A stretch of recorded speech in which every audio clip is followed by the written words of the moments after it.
El discurso suena muy bonito, pero es limitado. Si queremos hacer un cambio verdadero por nuestros polinizadores, tenemos que comenzar a construir santuarios para ellos. Microacción. Microacción. Microacción. El podcast de la revolución.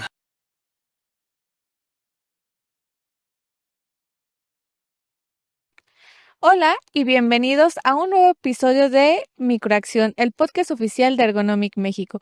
Yo soy Paulina Martínez y hoy tenemos un programa muy especial porque para quienes no nos están viendo y solo nos están escuchando, estamos grabando a las afueras de nuestro set cotidiano. Estamos en el Santuario para Polinizadores Papalotitlán.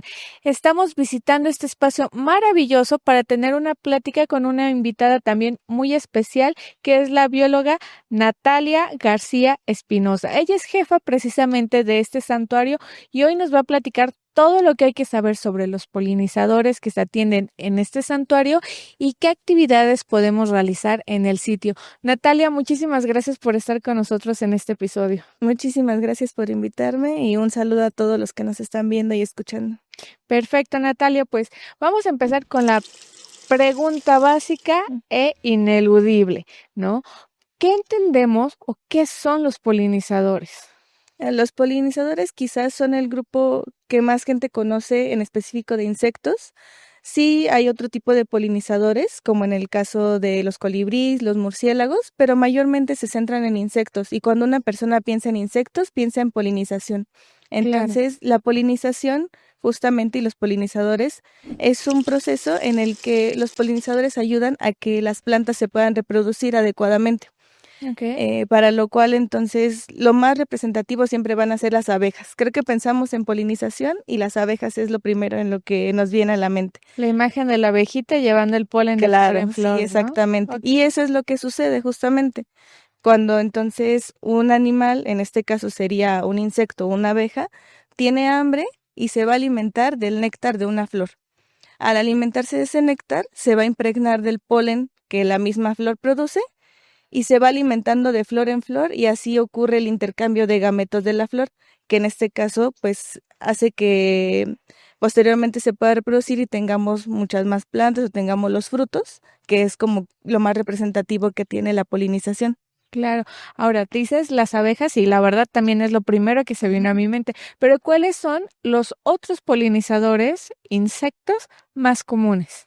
Claro, en este caso, en este lugar nosotros los que preservamos son las mariposas, que también son muy conocidas, muy representativas e incluso de los insectos más lindos para muchas personas por los colores tan vistosos que tienen.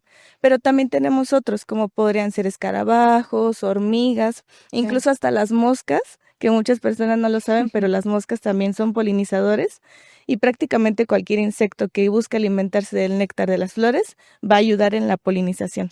No lo había pensado de esa manera. O sea, incluso, no sé, una hormiga podría ser un polinizador. Claro, una hormiga también.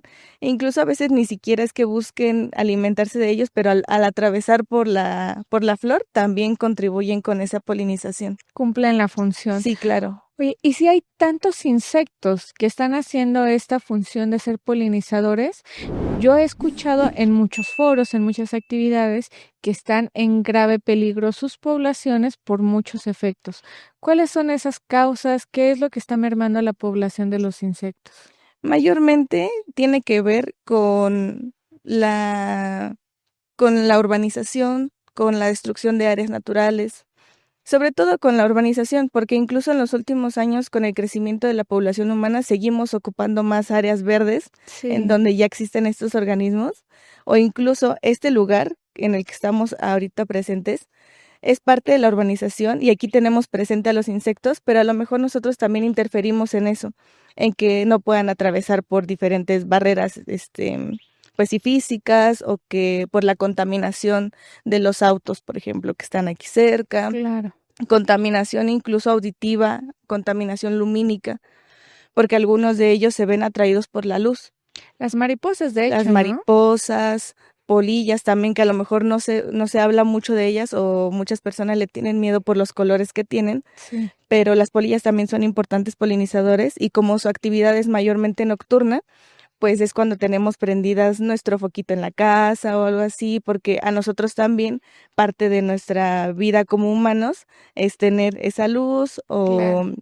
demás cosas, pero también esa luz puede afectarles en que se ven atraídos hacia ellas y pueden ser entonces presa fácil para depredadores o simplemente se quedan ahí dando vueltas en la luz hasta que ya su energía no da para más y pues no, ya no logran terminar con lo que, sí, con las actividades que tenían ellos naturalmente que hacer. Ujú. Todo ese tipo de cosas en la que nosotros tenemos una mayor repercusión es donde empiezan a disminuir esas poblaciones y a pesar de que los insectos son el grupo más grande de organismos que tenemos en el mundo, aún así, aunque nos pueda parecer que hay muchísimos y que no pasa nada con que se muera uno, 5 o 10, pues a gran escala sí es una pérdida bastante considerable que disminuyan sus poblaciones.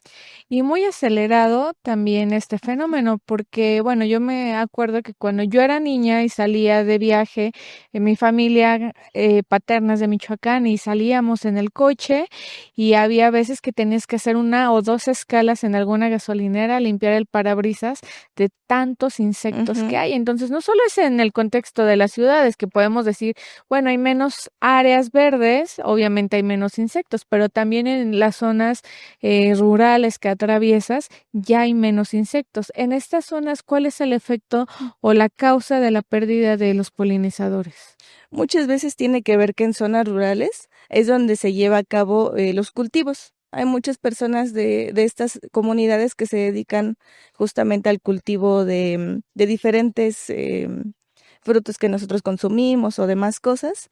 Y varias de las causas, por ejemplo, sería el monocultivo. Si una persona se dedica a producir aguacate, pues va a tener una hectárea llena de aguacates y a lo mejor Claro. en esa hectárea había muchísimas otras plantas que servían para la polinización Ujú. o incluso para otros insectos que ni siquiera son polinizadores, pero que son plantas que se retiran para entonces hacer ahí un cultivo, un monocultivo en este caso. Entonces, al ser un monocultivo, solo es un solo tipo de planta y solo se ven involucrados los organismos que estén relacionados con esa planta. ¿Qué más puede ser aparte de eso? Em, a lo mejor el mal cuidado o la desinformación por parte de las personas que están ahí, que a lo mejor es en menor medida a comparación de la urbanización y lo Claro. que ocurre en las ciudades, pero también el desconocimiento y el miedo, que generalmente yo creo que es una de las cosas que más afectan, que las personas al tener el desconocimiento, y no solo personas en situaciones rurales, sino también aquí el desconocimiento de estos organismos y el miedo que les tienen por su forma o porque los relacionamos a cosas feas, pues es lo que provoca que al ver uno, los matamos. O Sí. simplemente buscamos utilizar plaguicidas, que eso también hace que disminuyan sus poblaciones, sobre todo los plaguicidas los disminuyen enormemente e incluso en zonas donde es mayor el cultivo, que ya son hectáreas de cultivos, utilizan plaguicidas mucho más fuertes, porque ya no es suficiente para las plagas que tienen, pero igual las plagas, pues a nosotros es de un interés económico, pero el hecho de que estén esos organismos ahí también son importantes en el ecosistema como tal. Nosotros lo vemos desde un enfoque antropocentrista, en que entonces una plaga nos va a afectar porque ya no va a haber este cultivo, se van a acabar mis plantas o más cosas, pero pues finalmente tienen una razón de ser en el ecosistema. Oye, y ahorita que lo mencionaste, bien importante, a veces a lo mejor hasta hacemos una discriminación por la apariencia del insecto, ¿no? Como dices, más allá de si se está perdiendo, está afectando una zona de cultivo o la parte citadina, es que bueno, protegemos a los que son bonitos y los demás los pisamos, los matamos, les echamos insecticida cuando realmente tienen una función. Y Ujú. aquí es a donde quiero llegar. ¿Cuáles son de las principales funciones que tienen estos insectos más allá de la polinización? Porque también pensamos, bueno, polinizadores, flores, pero no solo son las flores. No, claro que no. Incluso hasta en situaciones que nosotros los veríamos desagradables, son muy importantes porque hay insectos que su función es la descomposición de organismos pues muertos. Si se muere por ahí un animal en la vida silvestre, ¿quién lo va a descomponer? Los insectos son los primeros que llegan. Claro que hay hongos, hay bacterias y demás que ayudan a la descomposición, pero mayormente incluso hay estudios de los insectos que llegan a los organismos en descomposición. Ya yéndonos muy lejos, incluso pueden ayudar a verificar en qué momento murió el organismo, dependiendo de los insectos que se encuentren en ese lugar. Entonces nos ayudan a la descomposición de organismos, incluso a la descomposición de materia orgánica simple que está en el suelo. Y nos pueden ayudar hasta en cosas que, digamos, puede ser un poco contradictoria, pero hay insectos que matan insectos que a nosotros no nos gustan, Ok. como es el caso de libélulas que a veces se alimentan de mosquitos. Los mosquitos son perjudiciales para nosotros, entonces, pues claro, ahí veríamos un beneficio para nosotros. Entre muchísimas otras áreas más, hasta nada más de verlos, algunos como serían las mariposas, se ha utilizado en algunos lugares como para relajar a las personas y Claro. como ya en otro contexto más mental y que te pueda aportar felicidad, tranquilidad. Hay muchas áreas, e incluso en entomofagia, que sería el consumir insectos, como ya conocemos los chapulines, los escamoles o Que u les otros llaman los insectos también. alimentos del futuro, ¿no? Que Claro, ya hoy hay harinas y hay muchos alimentos que están hechos a base de insectos porque son altísimos en proteínas. sí. Entonces también esa es otra área para el consumir y en zonas rurales ocurre mucho, que pues es lo que tienen a su alcance, ellos conocen mucho más sobre esa área y no le temen, ¿no? A nosotros a lo mejor nos da miedo, nos da asco consumir algún insecto, pero para ellos es mucho más común el consumir este tipo de alimentos, porque sí, viene siendo un alimento. Y que no son nada nuevo, ¿no? Al fin es parte de nuestra alimentación Ujú. ancestral, solamente se ha perdido un poquito, pero qué bueno que hay muchos lugares donde todavía los puedes consumir. Ujú. Hoy en muchos también sitios, sobre todo en las ciudades, ya son platillos gourmet, pero bueno, Claro, ojalá que no se pierda. Ese sería un interesante tema para otro episodio. Ahorita claro. quisiera, Nat, ayúdame a entender también un poquito. Yo he escuchado mucho que dicen que no solamente es la pérdida del insecto y que, bueno, obviamente afecta la polinización, pero entonces, a mí como persona, ¿en qué me afecta la desaparición de esos insectos y que impacten en la polinización? ¿Tiene alguna repercusión directa? Claro, porque nuevamente podemos decir, ¿qué importa si se pierden las abejas a lo mejor, que nuevamente es lo más representativo de la polinización? Pero por un lado, van a dejar de reproducirse las plantas. ¿Por qué? Porque la polinización ocurre también de otras formas, de factores abióticos, como sería el aire, como puede ser el agua, pero mayormente, al menos de las plantas con flor, un 80% ocurre por insectos. Entonces, que se pierda va a disminuir la reproducción de estas plantas, porque si bien nosotros la utilizamos para el cultivo, finalmente es un proceso natural el que se reproduzcan las plantas que nosotros tenemos interés en ellas. Y además el hecho de que no existan estos polinizadores, ellos también son parte de las cadenas tróficas.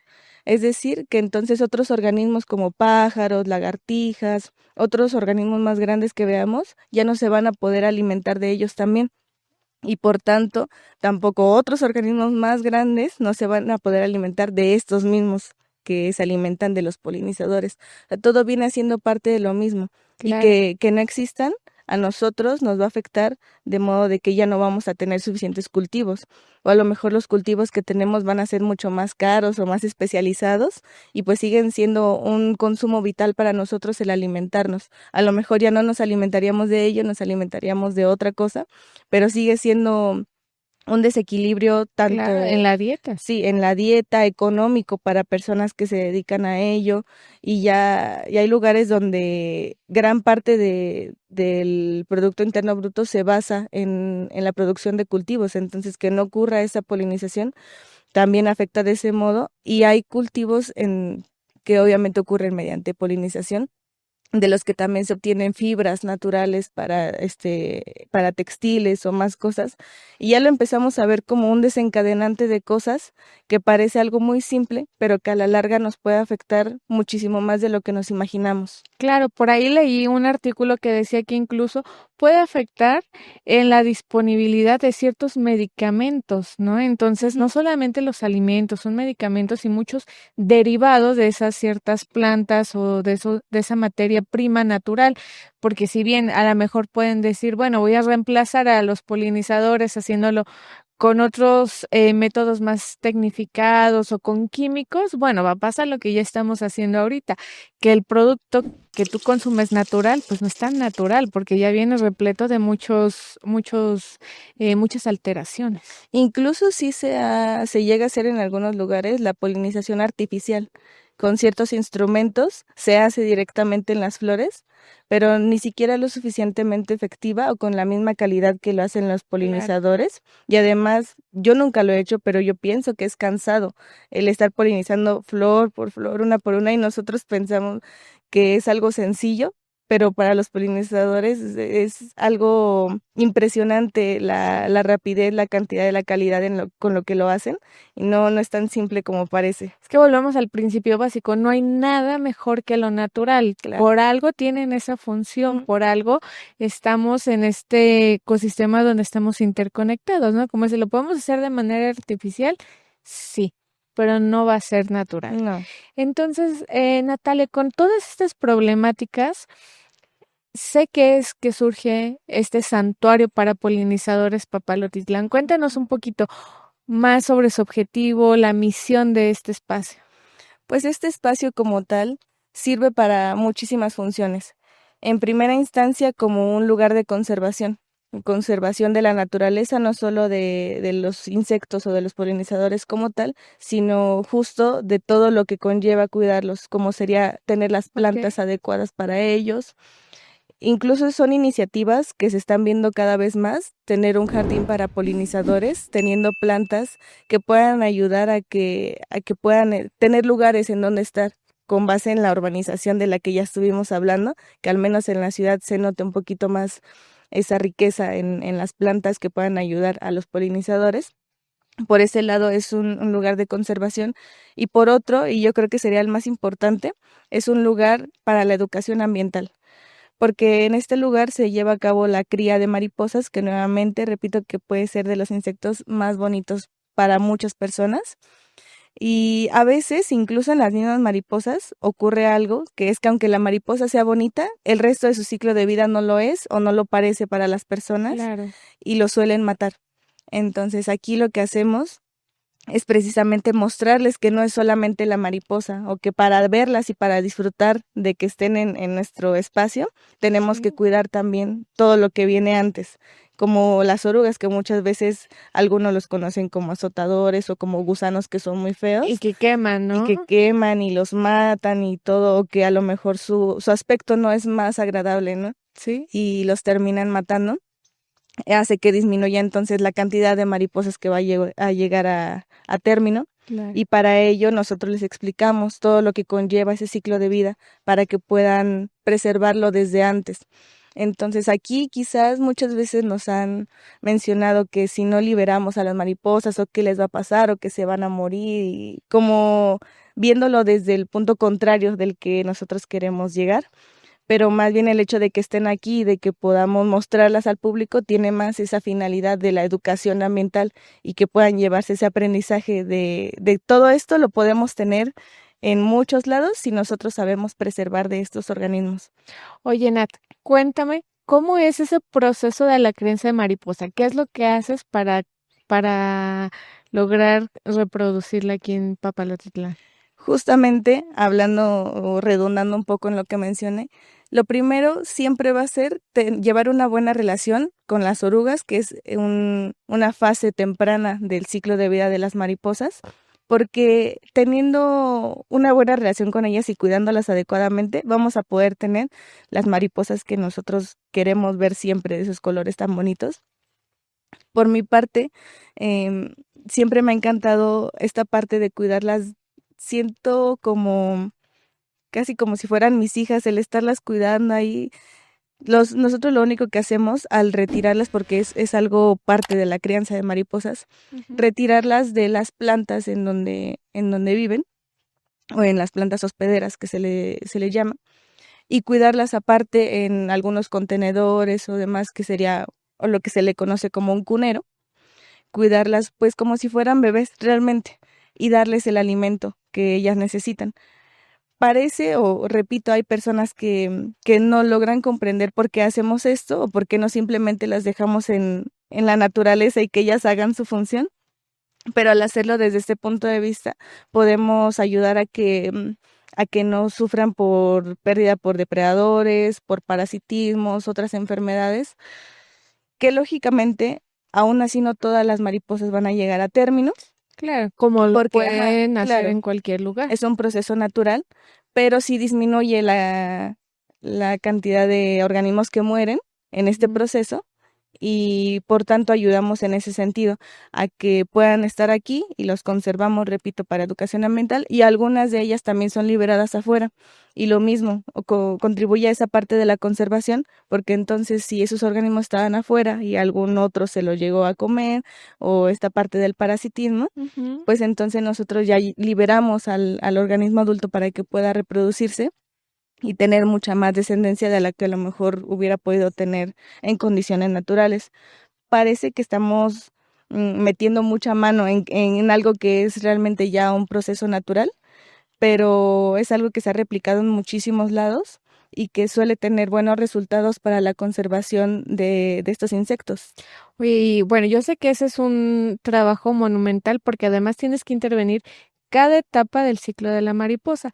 Así, muy a grandes rasgos, Natalia, ¿qué es lo que haces? Desde, me decías que retiraban a la mariposa, en qué etapa la retiran? ¿La mantienen, decías, unos cuneros? Pero ¿cómo es ese trabajo de intervención en cada etapa? Claro, en el caso de lo que se hace en la parte cerrada del mariposario, siempre va a ser importante para la crianza de mariposas tener dos tipos de plantas, que va a ser la planta hospedera que no suena como que se hospedan, como que algo así. Bueno, es una planta en donde la mariposa va a poner sus huevos, la mariposa adulta va a poner los huevos sobre esta planta. ¿Y por qué sobre esta planta y por qué no sobre otras? Porque las especies suelen ser un poco específicas en la planta, que es como una relación ya mutua entre la planta y la mariposa, que ahí va a ocurrir esta relación y ahí ponen sus huevos.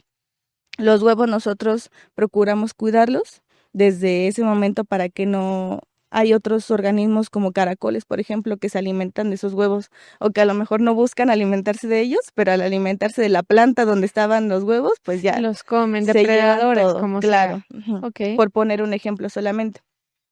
Y una vez que ya salen las oruguitas muy chiquititas, porque realmente son demasiado pequeñas, es cuando las retiramos y ya las tenemos en contenedores aparte. Obviamente, ellas si estuvieran en esa planta, en un contexto natural, se alimentarían de las hojas de esa planta. Claro. Pero nosotros lo que hacemos es entonces, yo voy y te busco tu comida, quitamos Ah, las bien. hojitas, porque eso también es importante. Las orugas o los estadios larvales de la mariposa se alimentan únicamente de las hojas de la planta, Ujú. no de ramas, no del fruto, no de otra cosa, de las Claro. hojas. Retiramos algunas hojas frescas, claramente, o sea, en ese aspecto procuramos darles una comida de calidad, digamos, Ujú. no hojas que estén ya secas o que ya estén Claro. infectadas por algún hongo. Plagadas, ¿no? Sí, claro. Hojas frescas, tiernas, que estén bonitas, verdecitas, es de lo que se alimentan y las vamos cuidando conforme van creciendo. Tienen alrededor de unas 4 a 5 etapas de crecimiento y una vez que pasa todo esto, hacen su capullo o crisálida, que también se le conoce. Para eso también lleva un cuidado, porque algunas especies de mariposa tienen que tener su capullo colgado de una rama, que es lo Sí. que ocurre naturalmente. Pero a veces, por diferentes situaciones, lo terminan haciendo en la superficie del contenedor, incluso pasa en la naturaleza que lo terminan haciendo en el suelo, porque no llegaron a colgarse de esta rama como de un proceso natural. Y lo que ocurre cuando no están colgadas es que al momento de salir la mariposa no puede extender correctamente sus alas y quedan las alas como achicharradas, como Se chiquitas, ¿no? lastiman, Y ¿no? ya no pueden volar o no vuelan correctamente. Entonces, en eso también nosotros tenemos un cuidado porque procuramos que si encontramos algún capullo que no está colgado, mediante diferentes procedimientos, lo colgamos para que al momento que salga la mariposa pueda salir también adecuadamente. Y una vez que sale la mariposa, claro que se libera, repito, algunas adentro, algunas en el exterior, y vuelve a cerrar este ciclo de vida, porque entonces ahora se reproducen y vuelven a poner los huevos de los que hablamos en un principio. Ay, qué maravilloso, maravilloso lo que haces, el trabajo. Muchas felicidades, Nat. Gracias. Porque además es un trabajo cíclico, pero con grandes satisfacciones. Ya tienes cientos de hijas, entonces. Claro, sí. Ahora, Nat, para las personas que nos están viendo, nos están escuchando y que dicen, yo quiero visitar, yo quiero conocer, quiero ver lo que están haciendo, ¿qué opciones tienen? Bueno, en primera instancia los invito, claro, todos a que nos visiten. Nos encontramos en el Parque Tesosomoc, en la alcaldía de Azcapotzalco. Ya les avisaré un poquito más a detalle de todo esto. Y pues realmente aquí nosotros lo que los invitamos es a tener un recorrido en donde les explicamos todo esto, tienen un contacto directo con las mariposas o con las orugas, que repito, para que las vean y luego se espantan, pero no, son parte igual del ciclo de vida de la O sea, mariposa. desmitificar, ¿no? Como el Claro. tema de las mariposas, porque hay la historia bonita, pero hay las historias macabras de las mariposas. Sí, o repito, de las polillas, ¿no? Que Sí. también suelen estar asociadas como a mitos muy, muy feos y las terminan matando, pero no. Todo eso es parte de lo que se les explica y además, lo mismo que mencioné en un inicio, el cuidado de las plantas que se necesitan para que las mariposas estén ahí, porque siempre va a ser algo que va en conjunto. No vamos a poder tener una cosa sin tener la otra. Entiendo. Entonces también se les explica un poco de eso, de las plantas que se necesitan para el cuidado de estas mariposas y cómo cuidar a las mismas plantas, porque ellas tienen sus propias afectaciones con plagas o con el uso de suelo que no es el adecuado, los nutrientes y demás cosas. Todo eso también es importante para el cuidado de las mariposas. Y por otro lado también nosotros ayudamos o damos otra parte que a lo mejor se sale un poquito del contexto de las mariposas, pero que hace parte de los talleres ambientales. Los talleres ambientales se dan cada semana, que también los invitamos a que nos visiten y a que puedan ayudarnos a explicar un poquito más del aprovechamiento de los recursos, que es parte de lo que se hace en esos talleres. Se hace plaguicidas naturales, que repito, si ya utilizamos plaguicidas sintéticos que afectan mucho a la naturaleza, en este caso no naturales, pues nos ayudan al interés que nosotros tenemos de acabar con las plagas, pero no afectamos muchísimo más al ambiente. Claro. Este tipo de talleres nos pueden ayudar muchísimo a nosotros como parte de esa divulgación ambiental de justo del aprovechamiento de recursos y que podemos hacer para contribuir. Hay otros igual que son de cómo hacer tu propio jardín para polinizadores.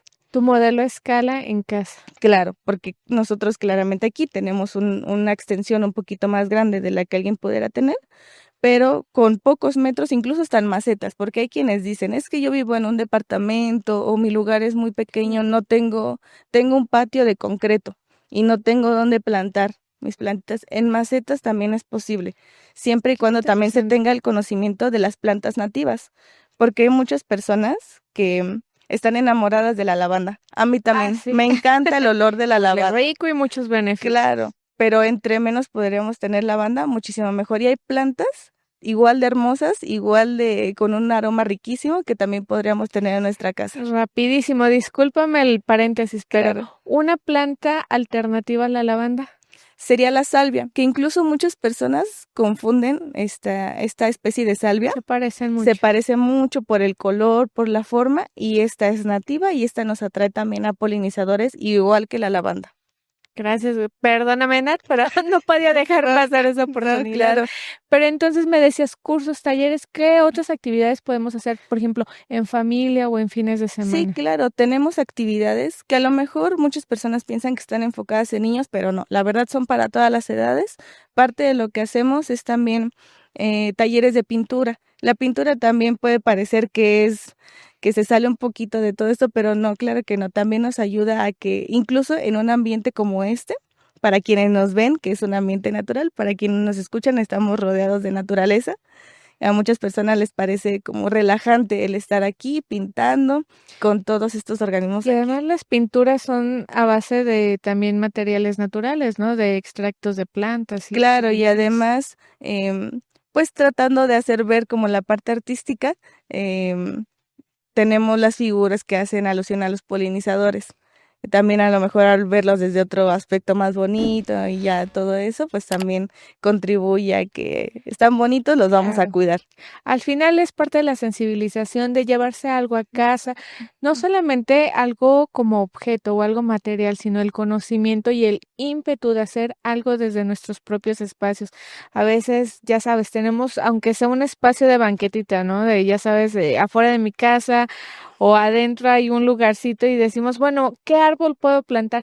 A lo mejor ya no árboles. También se necesitan, pero también los polinizadores necesitan de nuestra acción Ujú. y como bien lo decías, en un pedacito chiquitito, incluso si tenemos asfalto en una macetita, podemos tener nuestro propio jardín para polinizadores. Sí, por supuesto. Pues muchísimas gracias, Natalia, por todo lo que nos has compartido hoy y muchas felicidades por el trabajo que has estado Gracias. haciendo, impactando a tantas personas.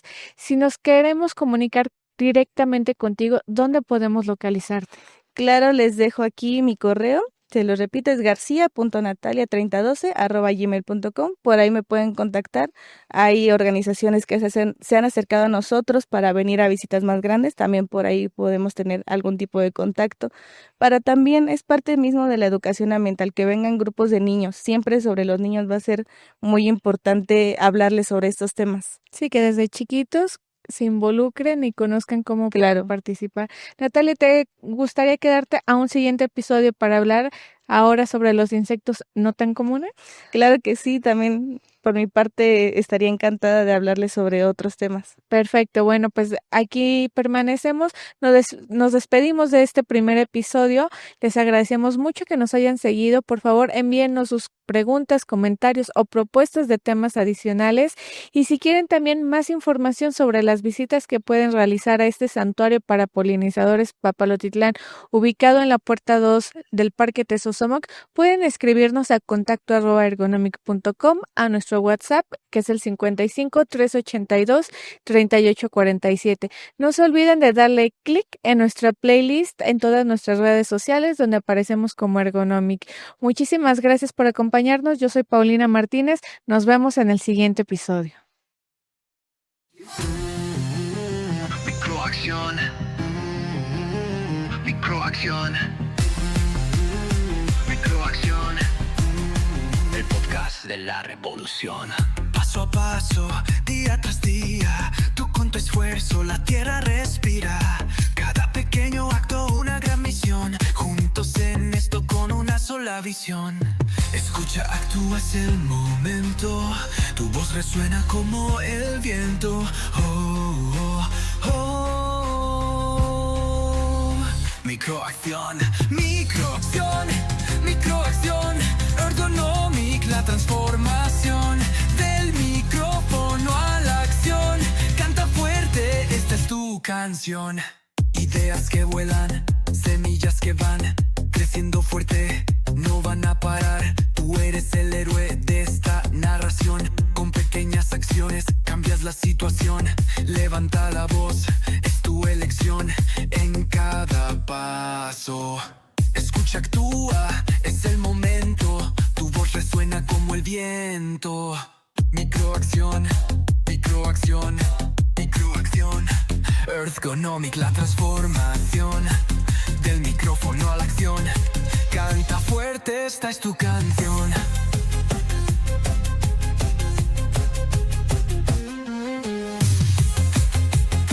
Microacción, microacción, microacción.